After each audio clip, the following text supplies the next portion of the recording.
അന്നത്തിനു വേണ്ടിയാണ് അവൻ അന്ന് വീട്ടിൽ നിന്നിറങ്ങിയത്. അവൻ പൗരപ്രധാനിയല്ല, വെറും സാധാരണക്കാരൻ മാത്രം. പിടിപാടുകളോ അധികാരങ്ങളോ ഇല്ലാത്തവനായതുകൊണ്ട് അവന്റെ രക്ഷയ്ക്ക് അവിടേക്ക് ആരും എത്തില്ല. പക്ഷെ മറന്നുപോയൊരു കാര്യമുണ്ട്.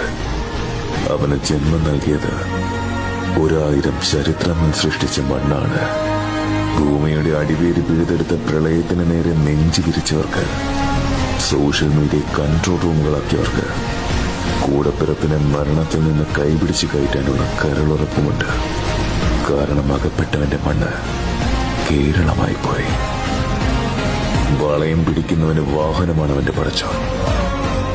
ഇന്നും ലക്ഷക്കണക്കിന് മനുഷ്യർ അവന്റെ ഹൃദയത്തിന്റെ തുടിപ്പ് അവസാനിക്കുന്നില്ല എന്ന് വിശ്വസിക്കുന്നതിന് കാരണവും ആ വാഹനം തന്നെയാണ്. നിനക്കായി ഞങ്ങളെത്തും.